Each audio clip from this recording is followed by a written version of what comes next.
think there's a really important conversation that we need to have in this country at the moment, which is when it comes to, I would say, one of the key players in this next election outcome as to who's going to go where and who's going to hold how much power. I would say that sits in the hands of the working class. There'll be many people. You will perhaps describe yourself as that watching this programme. Who will you vote for? Who do you feel is that party that represents you? One of my viewers has said, can you just start this conversation right at the beginning by defining what the working class is? Well, working class people are people who depend on a wage for their living and on the whole have to leave the house and go out to work. We found out in COVID, you know, there was a whole class of people who could do their work from home on Zoom. No, not them. It's the people who had to leave the house and do things for other people. And that's working class. That's my working class. Do you agree with that definition? I think there's a lot of truth in this, and I would like to say, as a Conservative, that actually the Conservative Party in the 19th century actually began to think very hard about the working class. My own family included somebody called John Bright, who was actually a liberal statesman, and he was dedicated to the working class. And the first political organisation I belonged to was what is now regarded as a rather archaic organisation. It's been disbanded since, called the Primrose League. The Primrose League was the essence of conservative working class people, and Randolph Churchill founded an organisation in the 1880s, and do you know how many members it had by the year 1900? 2.5 million people, and most of them are what people would regard as working class. The thing is, it was about values, and it was about giving people democracy, giving them freedom, and improving their condition. And I want to pay tribute, actually, to those who created the cooperative movement, because that was also part of it.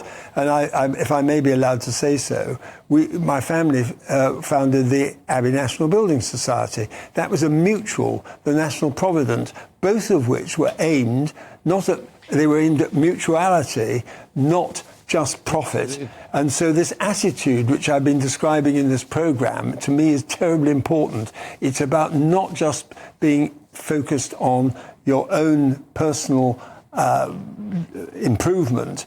It's about trying to help other people as well. It's a community effort. And the whole of the working class question, which many people don't talk about now, does require serious attention. But I think it's a bit rich, actually, if I may say so, for some politicians to get out there and say, oh, it's the fault of the Conservative Party. Absolute nonsense.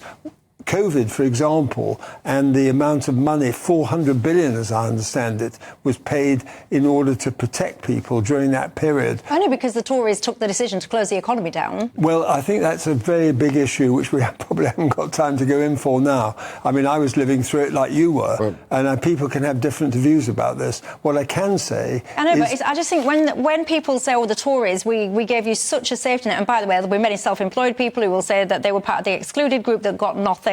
But anyway, the Conservatives will say we helped all of the working people, but that help was only necessary because a decision was taken to literally close down the entire economy without, seemingly in my mind anyway, much consideration for the consequences, unintended albeit, of that decision. Well, I think a lot of people would also argue that nobody really understood what COVID was until it had actually taken off, and when it did take off, the consequences for a lot of people who died in circumstances because nobody really understood exactly how the disease was being transmitted did lead to a lockdown, which some people do disagree with, other people regard it as essential. Yeah, I know, but I would just argue that once you've locked a country down, then you reopen it again and up it pops again. Perhaps repeating that cycle over and over again is not necessarily the most fruitful. Look, I'll carry on this conversation then. Who is actually now the party for the working class, if indeed there's any party for them? You might even say that there is not. You said some comments a few years ago where, I mean, because many people will say you were one of the architects of what became known as Blue Labour. You were then saying that you should, as a party, extend arms to people like supporters of the EDL, etc. It caused you a lot of trouble, didn't it?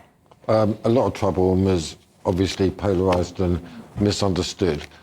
But my point was, if you abandon and hate working class people and don't address the concerns that they have about their lives, then you're no longer a Labour Party, you're no longer a Socialist Party. I mean, all over Europe in the 30s, they did this popular front, getting together the communists, the socialists, the liberals against the fascists, and it failed in every single case.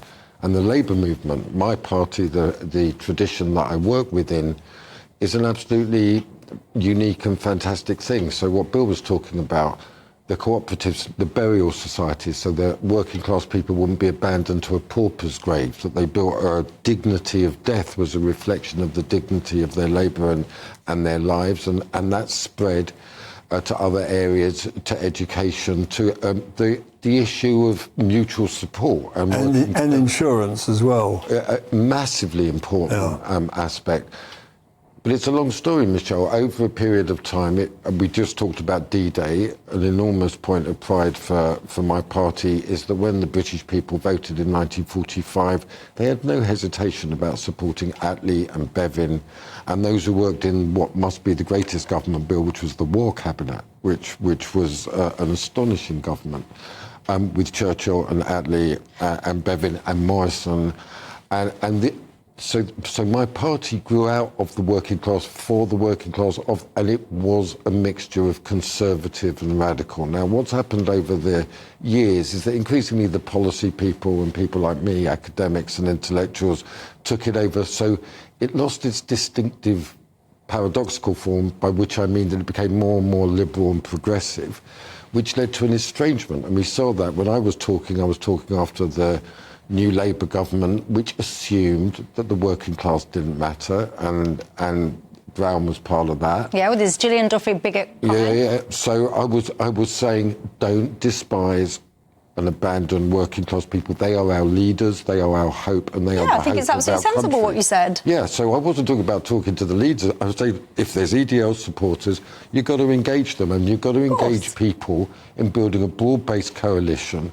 And if you do that, you have a much better politics. Now, the issue in this election that has been going on is that all the assumptions of globalization are false. They assume that nation states didn't matter. They assumed that technology would erode borders.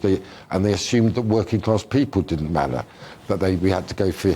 Look, when I went 1979, when I went to university, 8% went to university, 50% did vocational training. Now, 8% do vocational training and 50%. It's all wrong. You've got to honour work. You've got to honour the people. Look, in COVID you were talking about, there was one moment at the beginning where suddenly the invisible became visible, where people started applauding bus drivers, applauding shelf stackers.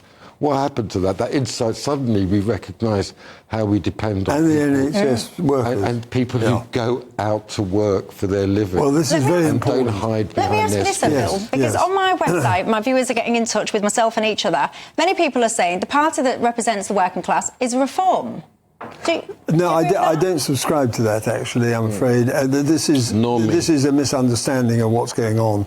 And if I just briefly give you a personal insight, I was, as I said, I'm 84. I was brought up in the post-war period. We'd been bombed and all that, and my father had been killed, and we moved to Sheffield. And when I was in Sheffield, we actually had...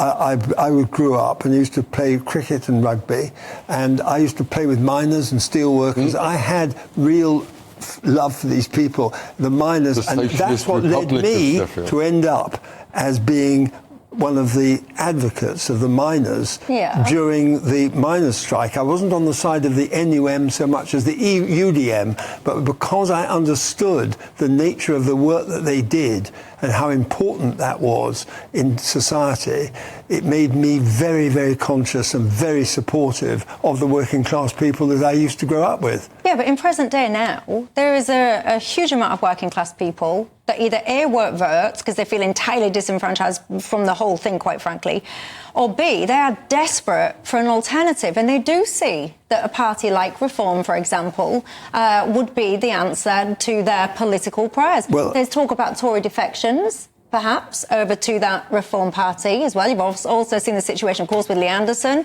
Lee, of course, was a great friend of mine and still is, I hope, because he's a great man in his own way. And I say that. I did say to him, I was obviously unhappy that he moved across to Reform.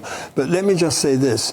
Actually, I'm afraid that the question of what is going to happen in this general election is very much in the hands of some of the people who yet haven't made up their minds, and there are more of those than people might appreciate.